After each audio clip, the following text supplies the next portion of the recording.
ಗೋವಿಂದರಾಜ್ ಅವರು ಇದೀಗ ಇತಿಹಾಸವನ್ನು ಮೆನ್ಷನ್ ಮಾಡೋಕ್ಕೆ ನಿಮ್ಗೆ ಕಷ್ಟ ಆಗಿಬಿಡುತ್ತೆ ಅಂತ ನೀವು ಹೇಳೋದಾ? ಇದು ಮುಸ್ಲಿಮರ ವಿಚಾರವೋ ಇತಿಹಾಸವೋ ಇನ್ನೊಂದೇನೋ ವಿಚಾರದ ಬಗ್ಗೆ ಉಲ್ಲೇಖ ಮಾಡೋದಕ್ಕೆ ನಿಮ್ಗೆ ಪ್ರಾಬ್ಲಮ್ ಆಗಿಬಿಡುತ್ತೆ ಅಂತ ಒದ್ದಾಡ್ತಾ ಇದ್ದೀರಾ ಈಗ?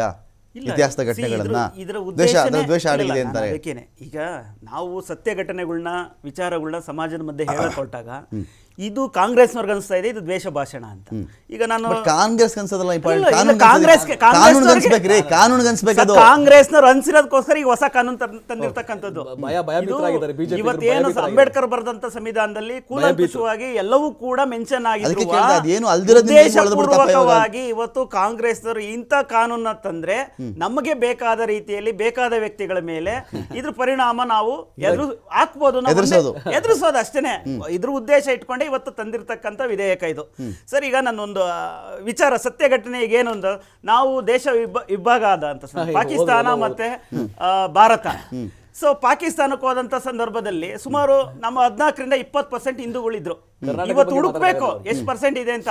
ಕಾಂಗ್ರೆಸ್ನವ್ರಿಗೆ ಇವತ್ತು ಅನ್ಸ್ತಾ ಇರೋದೇನಂದ್ರೆ ಆ ಥರ ವಿಚಾರಗಳನ್ನ ಕೂಡ ಘಟನೆಗಳನ್ನ ಕೂಡ ಈ ದೇಶದಲ್ಲಿ ನಮ್ಮ ಹಿಂದೂ ಸಮಾಜದ ಅರ್ಥ ಆಗ್ಲಿ ಅಂತ ಹೇಳಿದ್ರು ಕೂಡ ಅದನ್ನು ಕೂಡ ಇವರು ದ್ವೇಷದ ಭಾಷಣ ಅಂತ ಹೇಳೋದಕ್ಕೆ ಇವತ್ತು ಹೊರಟಿದ್ದಾರೆ. ಖಂಡಿತ ಇದು ಮುಂದಿನಿಂದಲೇ ಸತ್ಯ ವಿಚಾರಗಳನ್ನ ನಾವು ಸಮಾಜಕ್ಕೆ ಹೇಳ್ತೀವಿ. ಇದೇನು ನಾವೇನು ಸೃಷ್ಟಿ ಮಾಡ್ಕೊಂಡು ಹೇಳೋ ಅಂತದಲ್ಲ, ಯಾರು ಇಲ್ಲಿ ಕ್ರಿಯೇಟ್ ಮಾಡಿ ಹೇಳೋ ಅಂತದಲ್ಲ. ಈ ತರ ವಿಚಾರಗಳನ್ನ ಹೇಳೋಂಥ ಸಂದರ್ಭದಲ್ಲಿ ಕಾಂಗ್ರೆಸ್ನವ್ರಿಗೆ ಅನ್ಸ್ತಾ ಇರ್ತಕ್ಕಂಥದ್ದು ಏನಂದ್ರೆ ಇದು ನಮ್ಗೆಲ್ಲ ಮುಳುವಾಗುತ್ತೆ ಅನ್ನೋ ಒಂದೇ ಉದ್ದೇಶ.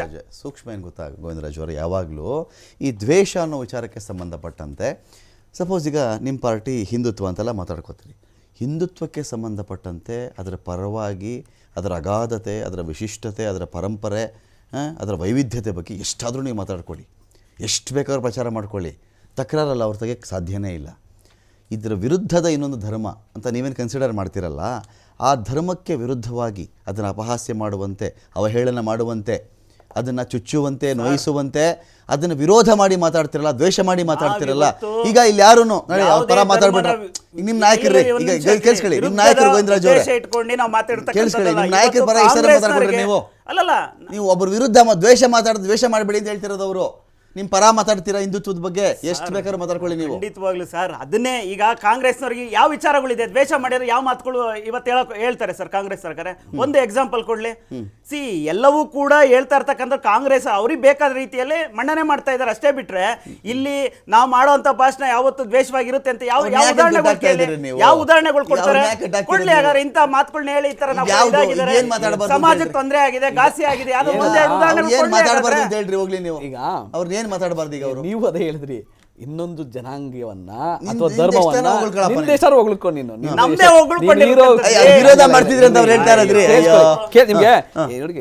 ಕಾನೂನು ಹೇಳುತ್ತೆ ಎಲ್ಲರನ್ನು ಒಟ್ಟಿಗೆ ತೆಗೆದು ಹೋಗ್ಬೇಕು ಅಂತ ಹೇಳುತ್ತೆ. ಬಿಜೆಪಿಗೆ ಅದು ಮಾಡಿಲ್ಲ. ಇದು ಹಿಂದೂ ಸಮಾಜದ ವಿಷಯನೂ ಅಲ್ಲ. ಇದು ಬಿಜೆಪಿಯವರಿಗೆ ತಮ್ಮ ಯಾಕಂದ್ರೆ ಬೇರೆ ಏನು ಕಲ್ತಿಲ್ಲ ಅವರು, ಒಳ್ಳೇದು ಕಲ್ತಿಲ್ಲ, ಅಭಿವೃದ್ಧಿ ಬಗ್ಗೆ ಕಲ್ತಿಲ್ಲ, ಕಾನೂನು ಇರಪ್ಪ ಒಂದ್ ನಿಮಿಷ ಇರಿ, ಈಗ ಸ್ವಲ್ಪ ಸಮಯ ಕೊಡ್ಬೇಕು, ಆಮೇಲೆ ಸ್ವಲ್ಪ ತಾಳ್ಮೇಲೆ ಇದ್ರೆ ನಾನು ಮಾತಾದ್ಮೇಲೆ ನೀವು ಮಾತಾಡಿ, ತೊಂದರೆ ಇಲ್ಲ. ಅಭಿವೃದ್ಧಿ ಬಗ್ಗೆ ಗೊತ್ತಿಲ್ಲ, ಅವ್ರು ಕಲ್ತಿರೋದೆಲ್ಲ ಶಾಖೆಗಳಲ್ಲಿ ಏನ್ ಹೇಳ್ಕೊಡ್ತಾರೆ ಅವ್ರಿಗೆ ಅಂದ್ರೆ ಇನ್ನೊಂದು ಮತೀಯ ದ್ವೇಷ, ಅಸೂಯೆ, ಆಮೇಲೆ ಜನಗಳನ್ನ ವಿಧ್ವಂಸಕ ಶಕ್ತಿ ಮುಖಾಂತರ ಭಾಗ ಮಾಡೋಂಥದ್ದು, ವರ್ಟಿಕಲ್ ಆಗಿ ಧರ್ಮದ ಜೊತೆಗೆ ಆ ದ್ವೇಷ ಬರುವಂಥದ್ದು ಸೃಷ್ಟಿ ಮಾಡ್ತಾರೆ ಬಿಜೆಪಿಗರು. ಅದೇ ಚಾಳಿ ಅದನ್ನೇ ಮಾಡ್ಕೊಂಡ್ ಬಂದಿರೋದು. ಅವ್ರಿಗೆ ಅದು ಬಿಟ್ಟು ಮಾತಾಡಕ್ಕೆ ಕೇಳಬೇಕು ಅಂದ್ರೆ ನಿಮ್ದು ಅದೆರಡು ಈಕ್ವಲ್ ಒಂದೇನಾ? ನೀವು ಬಿಜೆಪಿ ನಾಯಕರು ಮದ್ರಾಸ ಕಾರ್ಯಕರ್ತರ, ಮದ್ರಾಸಲ್ಲಿ ಓದೋರು. ಕೇಳಿ, ಇವರು ಪ್ರಾರಂಭದಲ್ಲಿ ಟಿಪ್ಪು ಸುಲ್ತಾನ್ ಬಗ್ಗೆ ಒಂದು ಮಾತು ಹೇಳಿದ್ರು. ಇದೇ ಬಿಜೆಪಿ ಸರ್ಕಾರ ಇದ್ದಾಗ ಜಗದೀಶ್ ಶೆಟ್ಟರ್ ಅವರು ಕರ್ನಾಟಕದ ವೀರ ಪುತ್ರ ಟಿಪ್ಪು ಸುಲ್ತಾನ್, ಅಭಿವೃದ್ಧಿಯ ಹರಿಕಾರ ಟಿಪ್ಪು ಸುಲ್ತಾನ್, ಅವರ ಪದಗಳು, ಅವರ ಬರವಣಿಗೆ, ಅದು ಜಗದೀಶ್ ಶೆಟ್ಟರ್ ಬರವಣಿಗೆ. ತದನಂತರ ಯಡಿಯೂರಪ್ಪನವರು ಟಿಪ್ಪು ಸಮಾಧಿಗೆ ಹೋಗಿ ನಮಸ್ಕಾರ ಮಾಡಿ ನೀನು ಈ ಆಧುನಿಕ ಕರ್ನಾಟಕದ ಪಿತಾಮಹ ಅಂತ ಹೇಳಿದ್ರು. ಯಾರು? ಯಡಿಯೂರಪ್ಪನವರು. ಈಗ ಆಯ್ತು, ನೀನು ಏನು ಹೇಳಿದ್ರೆ ನೀರೇ ಹೇಳ್ಬಿಡ. ಅವ್ರು ಈಗ ಹಂಗೆಲ್ಲ ಹೇಳಕ್ ಹೋಗ್ಬಾರ್ದು ಗೋವಿಂದರಾಜ್. ನಾನು ಏನಾದ್ರು ಮಾತಾಡಿದಾಗ ಸುಮ್ಮನೆ ಮಾತಾಡಕ್ ಹೋಗಲ್ಲ. ನಿಮ್ಗೇನ ಅಲ್ಲ ಅನ್ಸಿದ್ರೆ ನಿಮ್ಗೆ ಅವ್ರು ಏನಂದ್ರು ಅಂತ ಕೇಳ್ಕೊಂಡ್ಬೇಕಾದ್ರೆ ಹೇಳಿ, ತೊಂದರೆ ಇಲ್ಲ ಇರೋ ಡಿಬೇಟಲ್ಲಿ. ಅಂದರೆ ಬಿ ಜೆ ಪಿಗೆ ಎಲ್ಲ ಚೆನ್ನಾಗಿತ್ತು, ಗೊತ್ತಿಲ್ಲ ಹೆಂಗೆ ಯಾವ ನಾಗಪುರದವರು ಯಾವ ಪಠ್ಯಪುಸ್ತಕ ಪರಿಷ್ಕರಣಾ ಸಮಿತಿಗೆ ಒಬ್ಬರನ್ನ ಅಧ್ಯಕ್ಷ ಕೂಡ ಮಾಡಿರಲ್ಲ.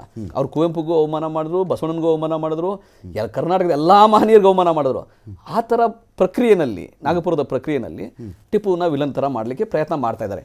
ನೋಡ್ರಿ, ಟಿಪ್ಪು ಕೊಡಗಿನಲ್ಲಿ ಯುದ್ಧ ಮಾಡಿದ್ದಾನೆ, ಮಂಗಳೂರು ಕ್ರಿಶ್ಚಿಯನ್ಸ್ಗೆ ಯುದ್ಧ ಮಾಡಿದ್ದಾನೆ, ಹೈದರಾಬಾದ್ ನಿಜಾಮನ ಮೇಲೂ ಯುದ್ಧ ಮಾಡಿದ್ದಾನೆ, ಅಲ್ಲೂ ಕೊಲೆಗಳು ಆಗಿದೆ, ಮರಾಠರ ಮೇಲೂ ಯುದ್ಧ ಮಾಡಿದ್ದಾನೆ. ಮರಾಠರೇ ಬಂದು ಇಲ್ಲಿ ಶೃಂಗೇರಿ ಮಠನ ಒಡೆದಾಕಿದಾಗ ಅದರ ರಕ್ಷಣೆಯನ್ನು ಕೂಡ ಮಾಡಿದ್ದಾನೆ. ಟಿಪ್ಪು ಈ ನಾಡಿನ ದೊರೆ. ಅವಾಗ ಹಳೆ ಮೈಸೂರು ಅಂತಿದ್ದಾಗ ಕೊಡಗು ಮೈಸೂರೊಳಗಿರಲಿಲ್ಲ, ಮಂಗಳೂರು ಕೆಥೋಲಿಕ್ನವ್ರು ಮೈಸೂರೊಳಗಿರಲಿಲ್ಲ, ಹೈದರಾಬಾದ್ ನಿಜಾಮರು ಬಳ್ಳಾರಿ ಭಾಗ ನಮ್ಮ ಮೈಸೂರು ರಾಜ್ಯದಲ್ಲಿರಲಿಲ್ಲ. ಅವ್ರು ಯುದ್ಧ ಮಾಡಿ ಎಕ್ಸ್ಪ್ಯಾನ್ಷನ್ ಮಾಡ್ದ. ಯುದ್ಧದಲ್ಲಿ ರಕ್ತಪಾತ ಆಗೇ ಆಗಿದೆ, ಧಾರ್ಮಿಕ ರಕ್ತಪಾತ ಆಗೇ ಆಗಿದೆ, ನಾನು ಇಲ್ಲ ಅಂತ ಅಲ್ಲೆಗಳೆಲ್ಲ. ನಾವು ಏನ ಕೊಂಡಾಡ್ತೀವಿ ಟಿಪ್ಪು ಸುಲ್ತಾನ್ನ, ಈಗ ಒಡೆಯರು ಒಪ್ಕೊಂಡ್ಬಿಟ್ರು, ಅವನು ಇಲ್ಲಿ ಒಂದು ಅಣೆಕಟ್ಟು ಆಗಬೇಕು ಅಂತ ಕನಸು ಕಂಡಿದ್ದ. ಅದು ಒಂದು ಪರ್ಷಿಯನ್ ಭಾಷೆಯಲ್ಲಿ ಒಂದು ಕಲ್ಲು ಕೂಡ ಇದೆ, ಅಣೆಕಟ್ಟು ಆಗಬೇಕು ಅಂತ. ಅಂದರೆ 200 ವರ್ಷಗಳಿಂದ 250 ವರ್ಷಗಳಿಂದ. ಸೊ ನಾವು ಅದಕ್ಕೆ ಏನು ಹೇಳ್ತೀವಿ ಅಂದರೆ, ಆ ಥರ ಯೋಚನೆಗಳ ಮುಖಾಂತರ ಅವನು ರಾಕೆಟ್ ಬಿಟ್ಟ, ಬ್ರಿಟಿಷರ ವಿರುದ್ಧ ಹೋರಾಟ ಮಾಡ್ದ, ಮಕ್ಕಳನ್ನ ಅಡ ಇಟ್ಟ, ಪ್ರಾಣ ಬಿಟ್ಟ, ಹಂಗಾಗಿ ಅದಕ್ಕೆ ಹೇಳ್ತೀವಿ ಹೊರತು ಇವ್ರ ಥರ ದ್ವೇಷ ಮಾಡಿಕೊಂಡು ಇತಿಹಾಸವನ್ನ ಎಷ್ಟು ಬೇಕೋ ಅಷ್ಟು ಮಾತ್ರ ಕೆಟ್ಟದನ್ನೇ ಮಾತ್ರ ತೆಗೆದುಕೊಂಡೇ ಹೇಳಕ್ಕೆ ನಾವು ರೆಡಿ ಇಲ್ಲ. ನಾವು ರೆಡಿ ಇಲ್ಲ. ಕೊಡಗಿನವ್ರಿಗೆ ನೋವಿದೆ, ನಾನು ಐ ಅಗ್ರಿ. ಟಿಪ್ಪು ಸುಲ್ತಾನ್ ವಿರುದ್ಧ ದ್ವೇಷದಿಂದ ಏನಾದ್ರು ಮಾತಾಡೋದು ಅದು ಈ ಕಾನೂನು ಅಡಿ ಬರುತ್ತಾ?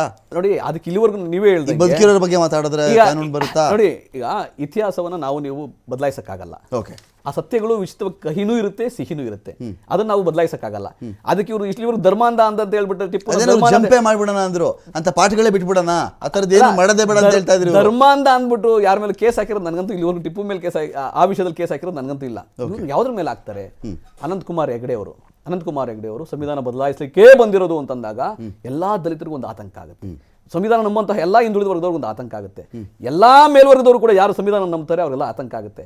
ಅಂತ ಸಮಯದಲ್ಲಿ ಅದು ದ್ವೇಷ ಭಾಷಣ ಅನ್ಸುತ್ತೆ, ತಪ್ಪು ಮಾಹಿತಿ ಅನ್ಸುತ್ತೆ, ಆ ಸಮಯದಲ್ಲಿ ಕೇಸ್ಗಳು ಆಗ್ತಾರೆ. ಆಮೇಲೆ ಒಂದು ಧರ್ಮ ಇರೋವರೆಗೂ ಭಯೋತ್ಪಾದನೆ ನಿರ್ಮೂಲನೆ ಆಗಲ್ಲ, ಧರ್ಮ ಅಳಿಬೇಕು ಅಂತ ಅನಂತಕುಮಾರ್ ಹೆಗಡೆ ಅವರು ಅಂದಾಗ ಅವಾಗ ಅವ್ರಿಗೆ ಬೇರೆಯವ್ರಿಗೆ ಅವಾಗ ಆತಂಕ ಆಗುತ್ತೆ. ಎಲ್ಲೋ ಯಾವನೋ ಒಬ್ಬ ಭಯೋತ್ಪಾದಕ ಕೆಲಸ ಮಾಡ್ದ, 100 ಕೋಟಿ ಜನದಲ್ಲಿ 5 ಜನ 10 ಜನ ಭಯೋತ್ಪಾದಕರು ಇರ್ಬೋದು, 100 ಕೋಟಿ ಜನದಲ್ಲಿ ನಮ್ಮ ಎಲ್ಲಾ 100 ಕೋಟಿ ಜನನ್ನು ಇವರು ಧರ್ಮ ಆ ಥರ ತೋರಿಸ್ತಾರಲ್ಲ ಅಂತೇಳಿ ಅವ್ರಿಗೆ ಆತಂಕ ಆಗುತ್ತೆ. ಅಂತ ಸಮಯದಲ್ಲಿ ಕಾನೂನು ಕ್ರಮ ಮಾಡಬೇಕಾಗುತ್ತೆ. ನೋಡಿ, ಯಾರಾದ್ರೂ ರಿಫಾರ್ಮ್ ಆಗ್ಬೇಕಂದ್ರೆ, ಸಮಾಜದಲ್ಲಿ ತಿದ್ದಬೇಕಾದ್ರೆ ತಿದ್ದಬಹುದು.